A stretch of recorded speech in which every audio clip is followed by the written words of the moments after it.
All right, here we are for the second round.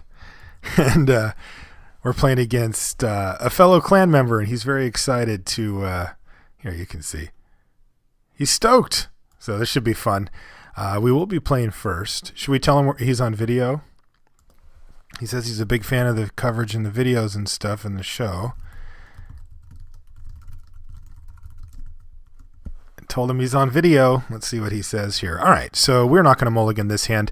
Well, not particularly great, as it's really just a Shamble Shark opener. It has all of our lands, and it has a nice late game too, so I think we're okay. So, yeah, this seems fine to me.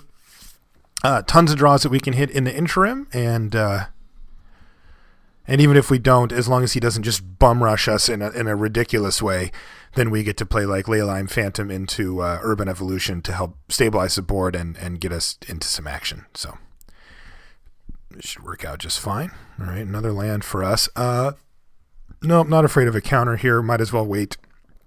If there's any chance he has a counter, you can just play it. Like, he doesn't have anything with haste. It's not like, the flash is going to be relevant since we're just turn 2ing it anyway. Now, it could be here if we wanted to wait, but I don't think we do. I think I'm just going to play it out, because if we draw a 3, we're going to want to start attacking. All right, Spell Rupture is another reason to play it. We have nothing, but we're going to be able to counter his next play. And since we know that our hand is not very beatdowny, I don't want to start offering trades. If he wants to sit back and just try to extort us out, that's actually not that bad for us, I don't think. All right, and this guy is going to get Spell Ruptured because I want to play a spell. And because Basilicus Creature is pretty annoying, one extort guy on the table is one thing. We will trade, by the way. Yeah, he doesn't want to trade, though. All right, so play. Yeah, I still think I just want to sit back here. I don't want to start trading damage with him when he has extort going and we have no pressure. Yeah, that's why. I hit him for 2, he goes to 19. He hits us, we go to 17. He extorts us, we go to 16. Like, this is not a very great spot for us. So this is fine. Plus, Shamble Shark, if it survives, will eventually be big enough to have a bigger effect on the battlefield. And this Leyline Phantom's pretty good all by itself. So, yeah, Basilica Guards, no problem. We'll still trade, though, if he wants to offer. Nope. All right. Another Shamble Shark. Bad timing on that. We can Urban Evolution, or we can just Shamble Shark him here. The problem with Leyline Phantom is kind of once you commit to it, if it's defensive, you can just sit back. But if it's not, then you're going to be playing it every turn. You're just going to be playing it every single turn of the game. So what that means is that you'd much prefer to already have your Shamble Sharks down.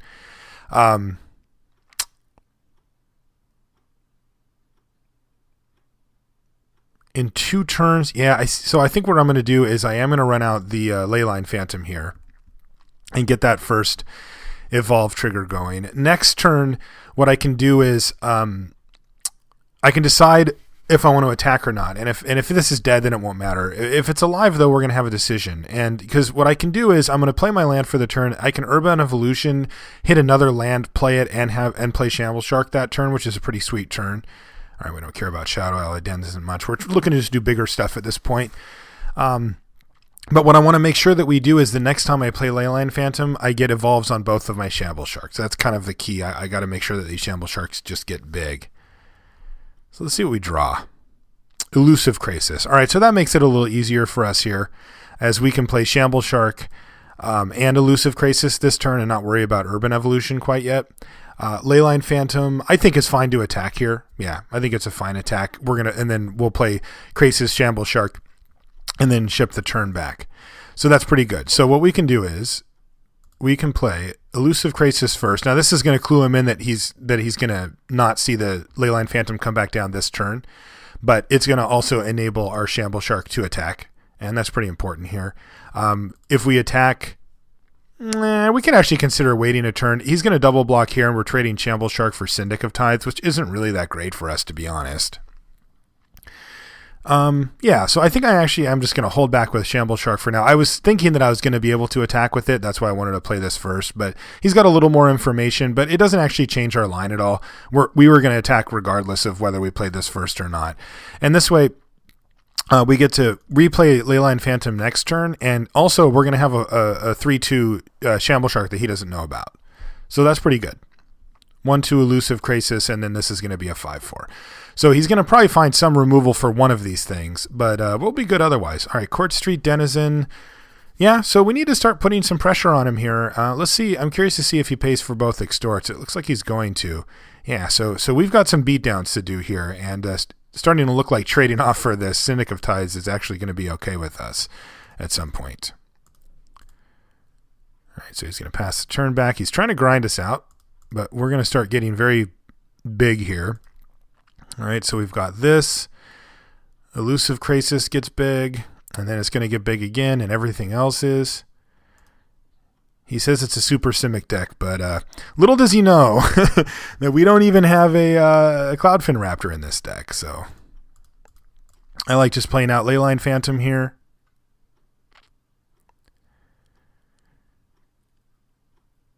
He's not excited that we're getting infinite triggers here, but we are. That's the reality he's in currently. And we've got good attacks here as well. I think we can just send in with both of these guys. We've got blocks with Leyline Phantom if he wants to send a guy in. If he's going to start tapping our guys down anyway, then so be it. All right, looks like he's in chump block mode already here. He knows that he's going to be taking huge amounts of damage, so he's going to have to start throwing his guys in front. And we have officially turned the corner here towards, a powerful beatdown plan. He's going to need a big stabilizer here, and cards like Basilica Screecher just aren't going to do it. He can grind us out with these cards, and it'll help keep him alive, but the problem is that we're going to be hitting for like 5, 10, 11, 12, 13, 14, 15, 16, 17. Like we're going to be, not 17, 16 power we're going to be able to throw at him next turn. Like these things get huge. Oh, that's a nice draw too, in case he ever does anything decent. Also, we can play both of these, so that's really good. All right, so what are our attacks here?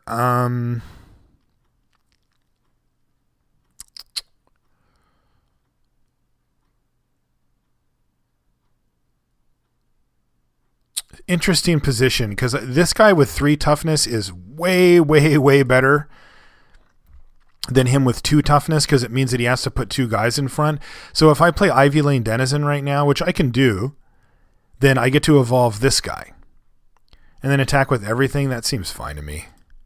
Sure, we don't get to play Leyline Phantom again this turn, but we get a pre-combat thing here, a pre-combat evolve trigger, and we've also got rapid hybridization to try to take him off of if he does like a double block that's really unfavorable for us. And then next turn, we have an easy play with Leyline Phantom being recast, evolving this and this again. So, we're in a pretty good position here. We are at 12. We don't have a particularly high life total, but his deck, generally speaking, lacks a way to have a big finishing punch, even though it does look like he's in 3 colors here.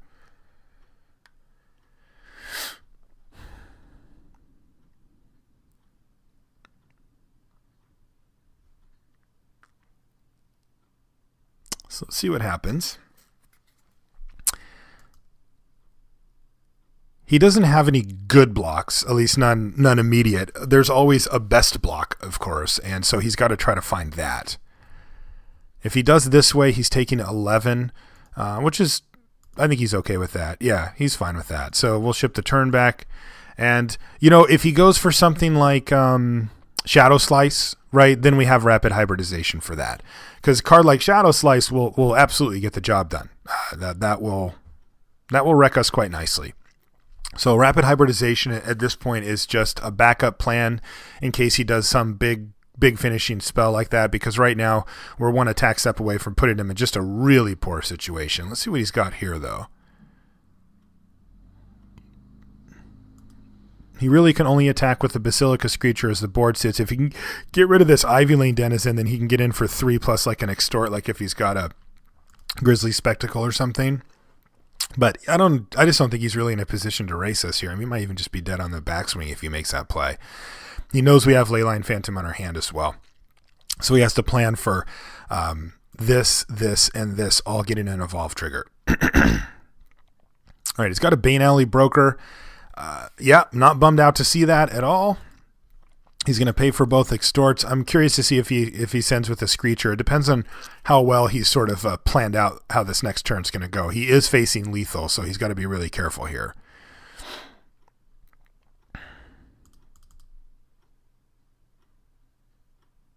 All right, looks like he's thinking about it now, and he's not going to attack. Oh, he is going to attack. All right, so he wants to be aggressive here. He's going to drop us down to 9, but we're going to be able to hit him for just 1 million here. Death Cult Rogue. No, he's got a Rogue, so there's no reason to even consider that. So Phantom, big evolves. That's the last evolve we're going to get on that first Shamble Shark, but the other guys still have another few evolves to go before they're topped out. So still in very good position here. So we are going to battle. Yeah, I'm just sending the team in, right? No, there's no point in attacking with that. I'm just going to send these guys in. He's taking 3 to go to 9, and then he's got to try to figure out what to do with these guys. He doesn't have enough power because he decided to attack with Screecher to even throw all of his guys. Like, if he threw all of them in front of the Shamble Shark and I don't have anything, then the Shamble Shark takes out like this, and he still has this, but it's dead. But as the board sits now, he's forced to just chump block.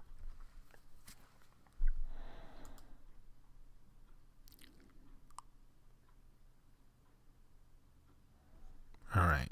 I will allow this. He's at 4.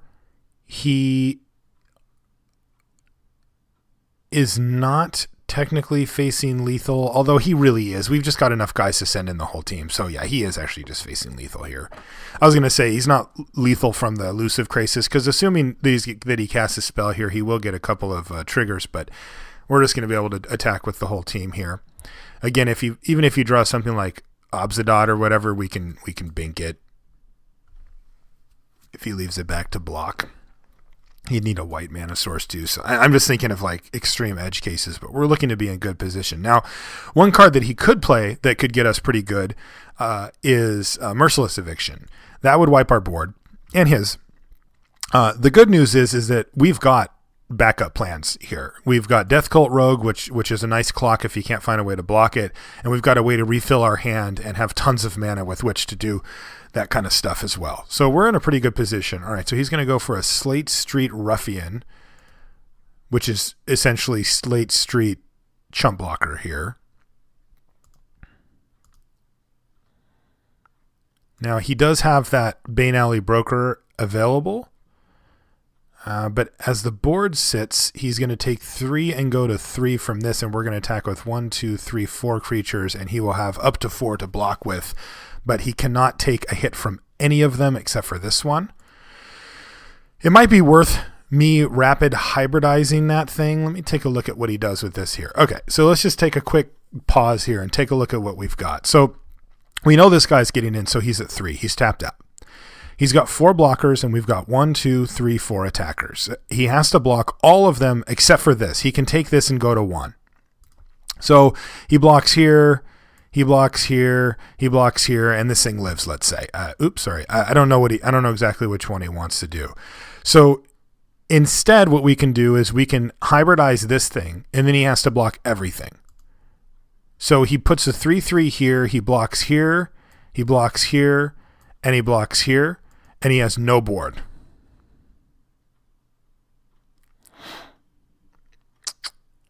Another thing is if we draw something that can evolve Elusive Crisis, anything with 4 power, then he's just dead.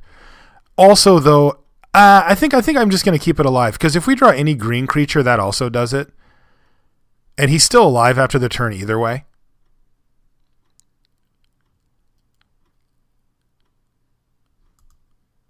This is where Adaptive Snapjaw would be pretty sick, but let's just see what happens here first. I would make that play if it won me the game, obviously, but he still has a block, and so he'll still be alive. I mean, it puts us in an amazing position, don't get me wrong, but all right. So what I'm going to do is I'm going to Urban Evolution here and see if we can hit a Shamble Shark, because that'll do it. Nope. Oh, but we did hit a Scab Clan Charger, and that will also do it. All right, so battle with the team. Dink, dink, dink, dink, dink.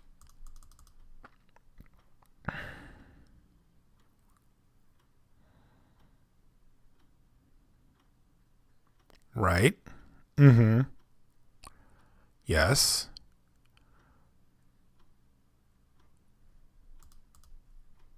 And that.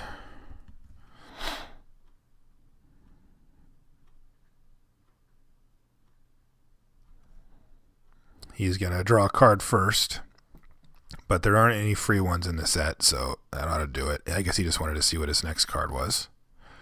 Okay. So, we know what our game plan is against him. He's got inferior creatures. That's the main thing, is that his creatures are not as good as ours. He's got, I'm sure, better spells, and he has a better long game, potentially, than us. The thing that he has that we don't is removal. There's not a whole lot we can do against that. Agoraphobia is not good versus his deck, and Spell Rupture is just okay. These are awful against him. This would be good, but I don't want to risk it against removal, so we just have to run it back. But we have a much better idea of what we're facing here. Now, he is 3 colors, so he could have a bunch of different things so that we're not sure of, but yeah, so it goes. All right, this is a great opener. We also have 2 rips at a Shamble Shark, which we have, 4 of? And Shamble Shark with this opener is really good. So hopefully we'll draw one of those.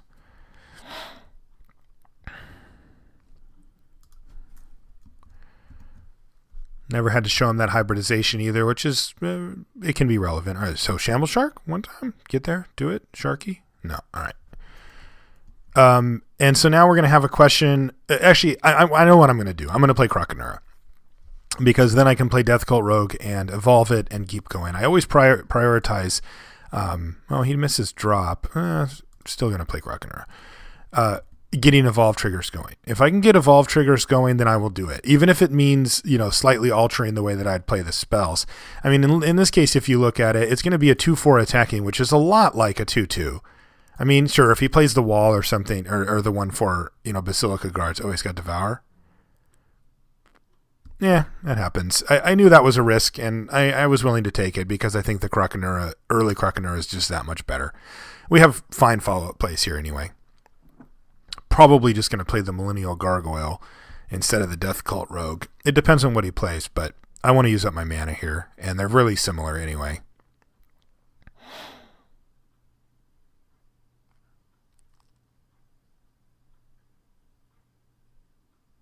All right, he does nothing again.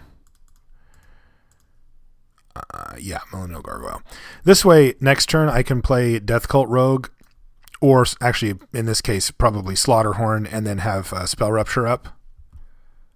All right, he has Beckon Apparition, which looks pretty good against my Millennial Gargoyle here. Screecher, don't care about that either.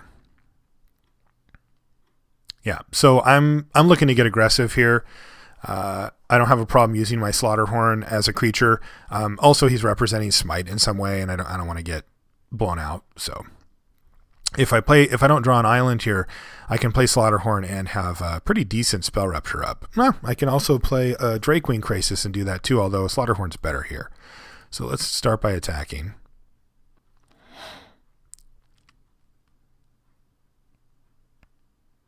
If he wants to smite my Millennial Gargoyle, will I let that happen? I don't think I would, actually. I don't really care about Millennial Gargoyle that much, but I've put 4 mana into the thing, and it is going to be able to attack for a while. No, he's just taking it, so we're good. So he doesn't have Smite, but I do want to leave up some form of removal, so I am actually going to just play out the Slaughterhorn here. I mean, Drakewing Krasis would be vastly preferable because Slaughterhorn is also a combat trick. The problem is that Slaughterhorn can actually attack into this board, and Drakewing Krasis can't. I mean, it can, but it's not going to. So, all right, what's your big 3? A Death Cult Rogue. So we'll let him pay for this. And unfortunately, our pit fight looks pretty crappy here, so I am going to go ahead and Spell Rupture the Death Cult Rogue. That's going to still enable Slaughterhorn to attack freely, where he would probably just trade it off if given the option, and I don't want him to have that option. I will let him trade these 2 guys for the Slaughterhorn, because that paves the way for a Drakewing Krasis, which I like a lot. All right, so let's see what he does. Oh, he's going to battle. All right, so we're in fight mode here, although I don't know why he wouldn't attack with both. I don't think he's planning on blocking here. Ooh, that's a good draw. I like that. Yes, that is just fine. All right, so attacks. Guess you're just taking 5? Yeah, I think he should have attacked here. So if I play Death Cult Rogue, I really want to get this guy online, but he's just going to snap trade it off for this. I can run it over with a Scab Clan Charger, which isn't too bad. I can also just pit fight it.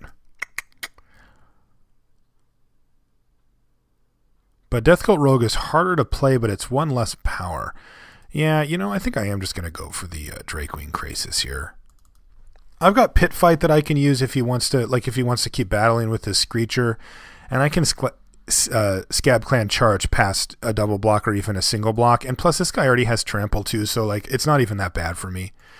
The key is just that I don't get blown out with removal, so if he keeps casting stuff, I'll be okay. But Balustrade Spy, great. Although he will not block that. So yeah, that's still a fine situation there. I need something beefier though so that I can actually pit fight profitably. I mean, I can take out this or this. I mean, he should swing. He knows oh, he's not gonna. All right, that's probably good news for me. Elusive Krasis. Well, I can play that or this post-combat anyway, so for now... Well, this is actually interesting.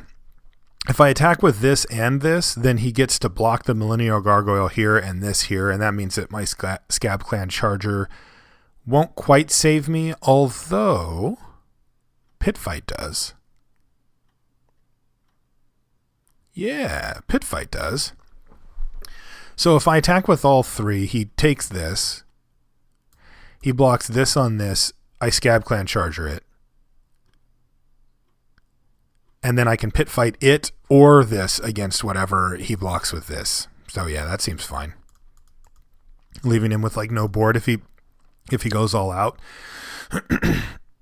This is an obvious block, but yeah, all right. So he blocked how we thought. So that means, and since he's tapped out, we get to do a little bit of this. And then we will fight... sure, this and this, and that way he takes the full damage as well from the Drake-Wing Krasis and leaves him with just the lowly Basilica Screecher. That seems really good to me. I mean, Screecher's going to trade for this Krasis eventually, but whatever. Or Kingpin's Pet, sure. Either way, I'm going to attack with this card. Do not care. I would like to get rid of either of these, in fact. And I would make any trade that he would like to make here. So in they go. And he's going to make both trades. And that's going to put him down to 5. And the question is, do I want to play Elusive Krasis or Death Cult Rogue? This is a tough decision. Death Cult Rogue is more power. It represents lethal. But if anything goes wrong, if he can put anything in front of them or anything can block, then Krasis is better long term. I think I just have to go for it here, though. It just means that the Krasis is basically... I mean, I don't have any other creatures in my hand, so it doesn't attack. But into the other way, I can hit him for 4. But he needs removal here. Yeah, so he's just dead. Nah, he's not just dead, actually. Trade? Yeah, I kind of have to, because if I don't, then he can start gaining life anyway, and I don't really have a way to make this better long term. So I think bringing him down to 3 is good. Not paying life is good, and then I play the lackluster Elusive Krasis. But man, if I get 1 counter on it, it can start doing work. Let's see what he has here. Does he have Edict? He's going down fighting. I like it. That's how you do it. It's not over yet, buddy. He's GGing me here, but he's alive. I don't usually like to say GG until the game's actually over.